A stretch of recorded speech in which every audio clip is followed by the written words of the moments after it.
This Torah class is brought to you by TorahAnytime.com. Okay, good afternoon everyone, Shalom Aleichem. So originally the subject of today's Shiur during this slot was winning techniques to guard one's eyes, the Kedusha. And they gave me a 90-minute segment, and nobody wants to hear about this for 90 minutes. And I don't want to speak about it for 90 minutes.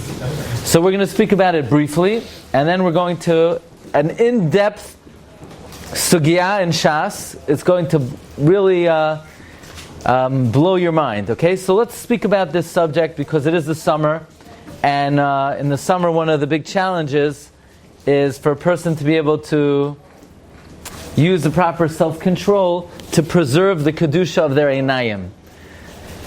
The eye is a very important part of the body. Actually, the Gemara tells us that the malach hamavet is kulo einayim. The angel of death is all eyes. In other words, if you want to tell what does the angel of death look like? Imagine the real villain in your superhero comic book. What does the angel of death look like? The Gemara says, Malach hamavet kulo einayim. Chatam Sofer explains, because basically the angel of death is what we make of him, the sins we do. And one of the most prevalent sins that we're subject to is not using self-control in terms of what we look like. So the angel of death he's all eyes.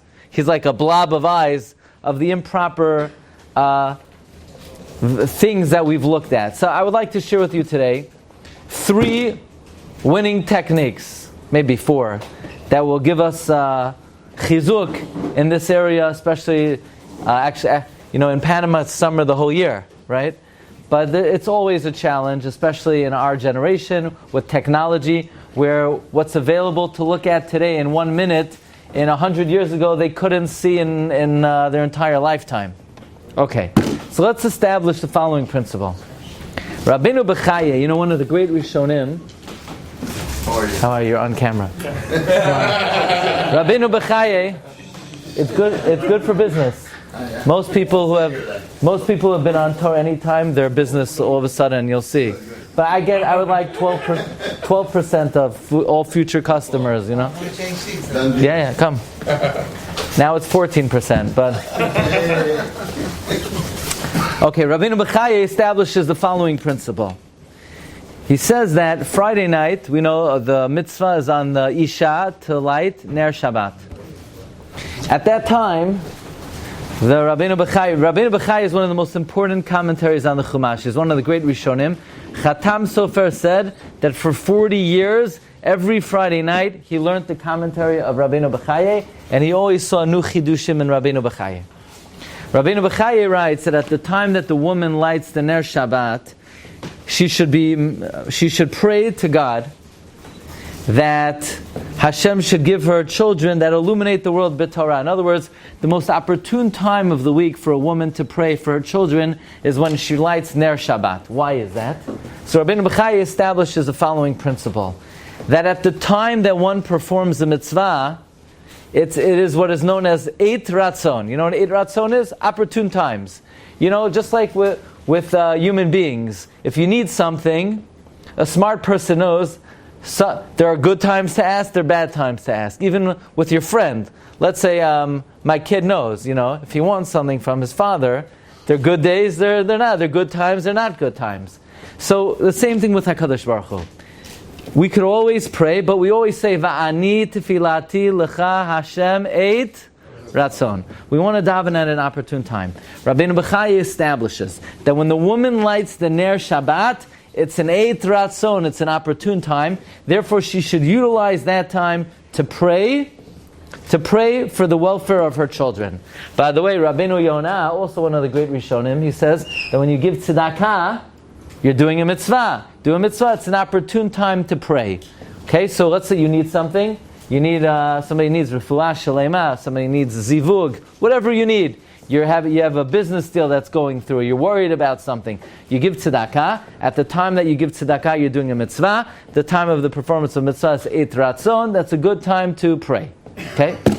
So comes the Rebbe Shomer Emunim. He says, there's another mitzvah in the Torah. The other mitzvah is Lo taturu acharei levavchem v'acharei einechem. don't stray after your eyes. So let's say you're walking down the street and you have a temptation to gaze at something immodest. So there's a mitzvah in the Torah not to derive benefit from it. In other words, if she's not your wife, you look away. You don't have to see something that's not modest. Or you're on your phone, you could look at an improper image, you could look at an improper picture.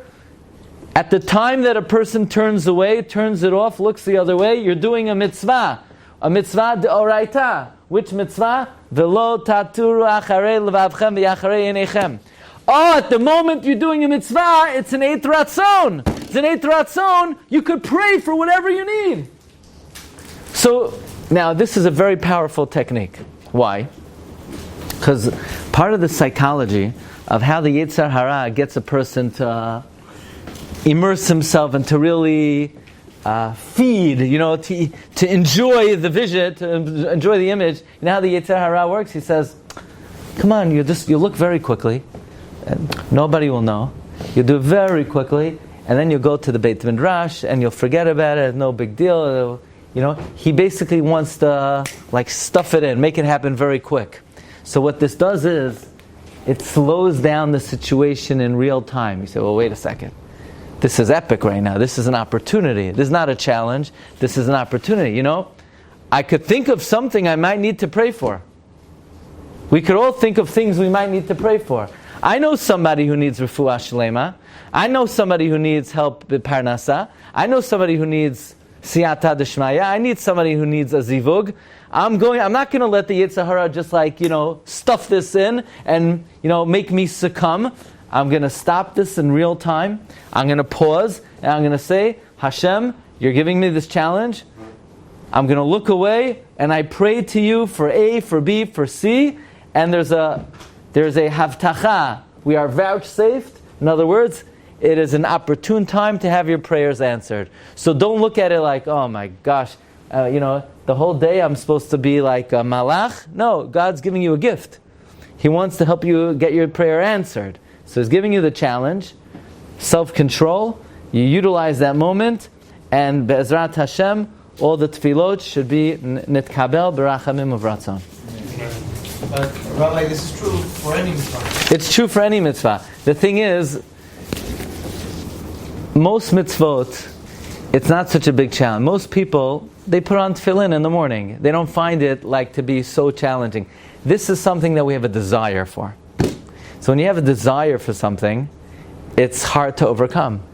Arayot, the Gemara says, people has a natural desire for it. So when it comes to arayot, we need a technique, we need a trick. Once you get into the habit of waking up for shacharit and putting on the tefillin, but the truth is, you could utilize this technique for any mitzvah. Anything you have a challenge in, utilize this technique. Let's say a person gets angry. A person is prone to kas.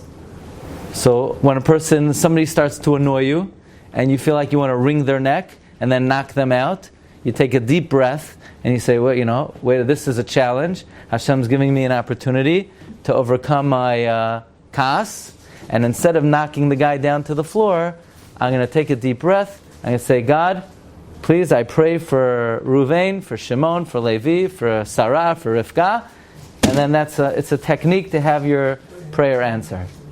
There's a mitzvah not to get angry. There's a mitzvah not to get angry.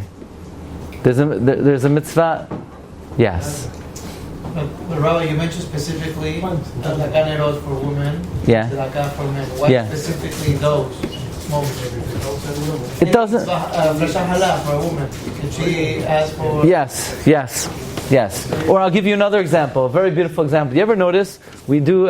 You eat bread, then you say Birchat Hamazon. At the end of Birchat Hamazon, what do we say? Harachaman hu yimloch aleinu olam va'ed. Harachaman hu yitbarach. We have all these harachamans. What's going on here? What are these harachamans? So the Chafetz Chaim explains, you just did a mitzvah d'oraita. You said Birchat Hamazon.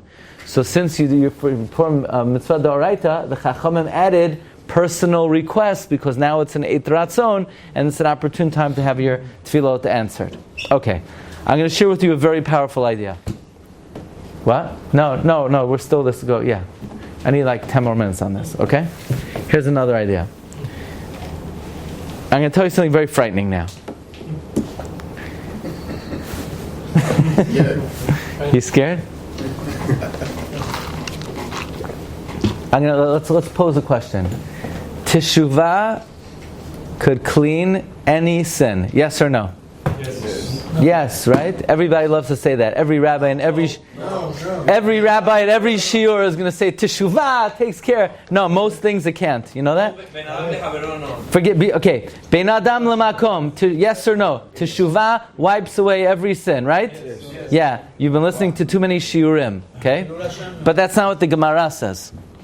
The Gemara says daf peivav arba'a chaluke kapara, which means like this. If a person violates mitzvah taseh, okay, for example, we know there's a mitzvah taseh to say Kriyat Shema bizmano at the right time. So let's say this morning, you want to say Kriyat Shema in the morning. According to Magen Avram, it was probably around 8:40. According to Vilna Gaon, about 9:30. In other words, you have to say Shema in the morning before a certain time. Let's say, no, I don't want to. I'm going to wake up 11 a.m. and say Shema when I'm ready. You can't do that. Kriyat Shema bizmano. Let's say a person blew it. They slept through Kriyat Shema. They were mevatel mitzvah taseh. Says the Gemara, someone's mevatel mitzvah taseh, you do tshuva, you're done, you're clean, right on the spot. On the spot. It's like, you get a little cookie stain on your shirt, you throw it in the washing machine, it's good to go, it's clean. It's even more white than when you bought it, okay? Teshuvah knocks off mitzvah taseh immediately. What if somebody violated lav? A lav. Let's say somebody wore sha'atnez, or somebody spoke lashon hara, and you did tshuva. Yeah, yisurim. The next time it happens to you, lav. Somebody violated lav. A lav in the Torah. A lav. A negative prohibition. Torah said, don't do this. No, I'm not talking about karet. A lav. Yeah, makot. A lav sheyesh b'ma'aseh. For example, sha'atnez. You do teshuvah, it does not take off the sin. Teshuvah toleh, teshuvah is pending. V'yom kippur mechaper. Teshuvah just bails you out until Yom Kippur comes. It gives you protection. You're in witness protection program until Yom Kippur. That's why Yom Kippur comes. You can breathe a sigh of relief, because until Yom Kippur you have this, looming thing over your head. Why do we make Su'udah Erev Yom Kippur? Baruch Hashem, we made it. We survived till Yom Kippur to get kapara for Lavin. Okay? Somebody violates Lav Sheyesh Bo Karet. That's Su'udah before Yom Kippur. What? You're talking the Su'udah. Su'udah before Yom Kippur. Big Su'udah. The whole day you're eating. Not you, everyone, right? Somebody violates Lav Sheyesh Bo Karet. Tshuva alone? Nope. Yom Kippur! I fasted the whole day. I listened to the rabbi for 9 hours even though I don't know what he's talking about. No, it doesn't do it. Chas v'shalom, Gemara says, Tshuva v'Yom Kippur tolah v'yisurim memarkim. Travails in life, difficulties in life. Chilul Hashem, Teshuvah, nope. Yom Kippur, nope. Yisurim, nope. Ad Yom HaMitah. They're very scary, no? That's frightening. Which are these? What is Chilul Hashem? Chilul Hashem. Chilul Hashem. Now, you ready for this? Suma is what? A blind person. Chashuv Kemet is as if he's dead. How are we doing? Suma Chashuv Kemet. A blind person is as if he's dead. Rabbi, I have a question. Sure. So Hilul Hashem, if someone disrespects non-Jew, is that Hilul Hashem? No. Chilul Hashem is someone who disrespects Torah scholar. Okay. So what does it mean after Mita? He gets forgiven the day he dies, or he goes... No. He wipes it out? Through Mita, he gets kapara. I'm not here to scare you. I came here to have a good time with you, But so here I have a very an opening of hope, an opening of hope.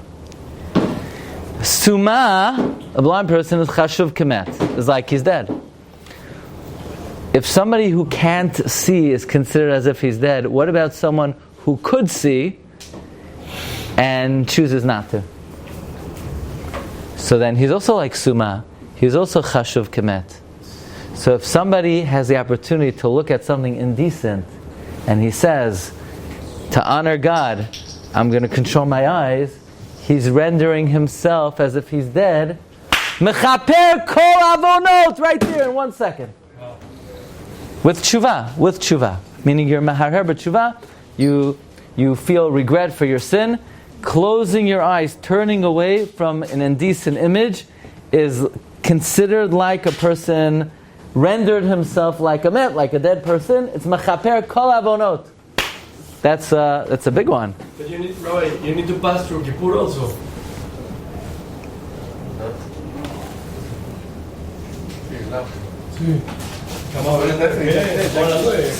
I'm not sure.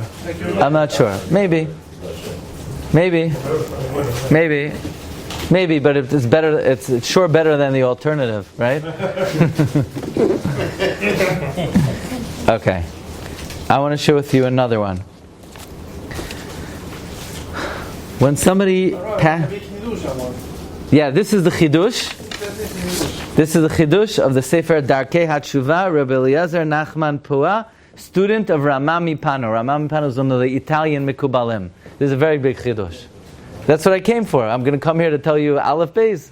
It was 5.5 hour flight. I better have something good to say, you know? But the Suma, a blind person, is obligated only. Is a Suma obligated in all mitzvot? It's machloket. We say no. No. He's not allowed to violate lavim, but he's not mechuyav in mitzvot aseh. He's eino mitzvah ba'osa. It's machloket, but we hold eino mitzvah ba'osa. But this guy who could see and closes his eyes, he is mitzvah. Yeah, he's not off the hook now. That okay. Listen to this idea.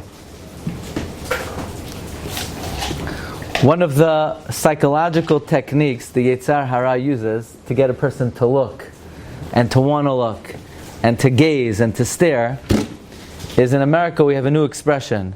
It probably came to Panama. FOMO. Yeah? What's FOMO? Mazeh FOMO? Fear of missing out. Where the Yetzer Hara says, if you don't look now, you're destroying your whole life. You don't know what you're missing out on. Right? That's the urge, right? FOMO, like my life is not complete. I'm going to be missing a pleasure in life, and I'm going to be like, I'm a loser. I'm a loser. Everyone else is enjoying themselves, and I'm a loser because I didn't. Okay, so you ready? We're going to address that. This is awesome. I want to tell you a Gemara in Menachot, Daf Mem Dalet. On your sheet, it's number 13. There's a story about a guy who is Zahir b'mitzvat tzitzit. Okay? But that's it. All he did was tzitzit, nothing else. He heard about a zonah, a harlot, who commanded a very hefty sum. She was a professional harlot. She was top in her field. Okay? And she charged 400 golden pieces. He sent her the money. They made up the time. She was waiting for him. So he enters, and she says, "Come." Basically, the Gemara says there were 7 beds, one on top of the other, on top of the other, on top of the other. Each one was silver, the top one was gold. 6 ladders, each one was silver, top one of gold. She was waiting on the top. He was heading up to get what he paid for.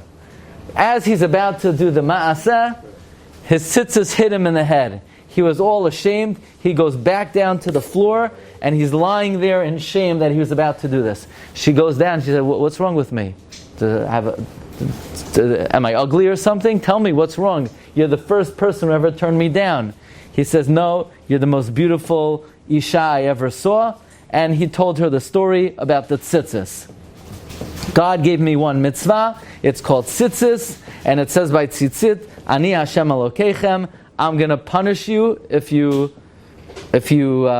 violate arayot, and I'm going to reward you if you overcome. And these tzitzit, they were like 4 witnesses that were going to testify against me, so I couldn't do it. She said, "Tell me, what's your name? Who's your rabbi? What yeshiva do you go to? You've got good stuff there. You're a real man. Everyone else has been a wimp. Everyone else fell for me. How'd you do it? So he gave her his name. He gave her the name of the Rebbe. He gave her the name of the yeshiva. What happened? So the Gemara says, she took all her money. She gave a third to the Roman government, so they shouldn't capture her. She gave a third to the Aniyim, and she took a third with her, and she took the mattress and the sheets and the linen to the yeshiva. She comes to the guy's yeshiva. She says, Rabbi Chia, please convert me. I'm very impressed with your religion. Rabbi Chia says, okay, maybe the reason you want to convert is maybe you want to marry one of my guys here in the yeshiva. So she said, actually, I'll tell you the whole story. So Rabbi Chia was so impressed by her sincerity that Rabbi Chia said, go take your mattress and your linen and marry the guy and use the mattress and use the linen. What do we learn from this Gemara? The Vilna Gaon writes, what a Baal Ta'ava, you know what a Baal Ta'ava is? A Baal Ta'ava. What somebody tries to get with illicit desire in sin, a tzaddik, Hashem will give it to him beheter. You hear this? Any pleasure that a person wants to get in sin, Hashem will give to the tzaddik in a permitted way. And the Stipler Gaon writes, any pleasure that a person gives up because there's isur, or there's an aveira, or it's not proper, Hashem will figure out a way to get you that pleasure b'derech heter. Now, don't take this too far. But there's a certain very important idea over here. And that is, most of the time when a person wants to give into a ta'ava, he says, look, maybe I know I'm not supposed to do it, but I really don't want to lose out. Think about it. What's getting the person to do the aveira? The fact that a person doesn't want to lose out the pleasure. So the way to talk to the Yetzer Hara is say, Yetzer Hara, why should I do the aveira, get the pleasure b'isur, in aveira, in sin, and then I'm going to get punished for it, then I'm going to feel guilty about it, and then it's going to stay in my neshama. I'm going to overcome the challenge, and God will figure out a way to get me the hana, whether it's with my own family, whatever it is, whatever the situation is. But this is very good in terms of, in financial areas. Sometimes a person has a way of making a quick buck, be'isur. Yeah, maybe I should cut a corner or take advantage of this to make a quick buck. So a way to fight the Yetzer Hara is to say, look, Yetzer Hara, why should I make $10,000 that way? Maybe it's gezelah, maybe it's geneva, maybe it's stealing, and if it is, I'm taking money that doesn't belong to me. You know what? I'm going to back that off.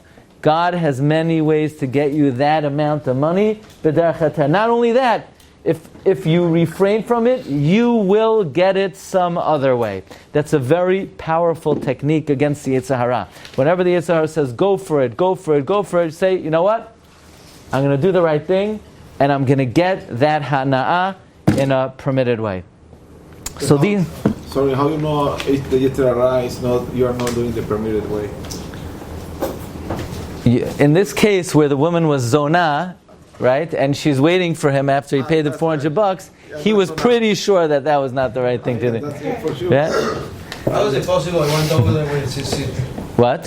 How is it possible I went over there with tzitzit on? How was he still wearing the tzitzit at that point? You know why? It's an obvious question.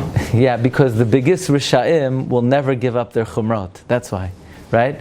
It's the people who are. You always have to watch out for the Rishaim. The Rishaim will couch everything in fake righteousness. This guy had the good sense; he kept his tzitzit on. But usually, you always got to watch out for the people with the religious garb. Watch out for those people. What do you mean, garb? Garb, clothing. Okay, so those are. So just to summarize, number one. Sure. Quick question. Yeah. Don't take it too far. What do you mean? No, I mean, Don't say, in the case of the zona over here, let's say a person wants to look at something improper, you have to understand that there might be certain limitations of how that pleasure is going to come to you. Maybe it's not that exact pleasure, but whatever satisfaction, perhaps, or happiness in life that you think you would have by giving in to the pleasure, Hashem will give you that level of satisfaction. Doesn't mean you're going to eat, if I don't eat that burger in McDonald's, I don't know if Hashem's going to give you a McDonald's burger. He'll give you the equivalent of that, You have good restaurants here in Panama, so you'll get get what? Maybe a trip to Israel. Yeah, something good. Okay, so number one, if a person has a challenge in any area, you say this is a mitzvah. If I overcome it, it's an eit ratzon, and I'm going to use that opportunity to daven. Then specifically when it comes to closing one's eyes, where just like a sumah is chashuv kemet, somebody chooses not to look, they're also chashuv kemet, and it's mechaper, even on averot that it would require mitah. And then finally we said the idea that there's no FOMO, don't worry about missing out, Hashem will find a way to get you the pleasure. You've just experienced another Torah class brought to you by TorahAnytime.com.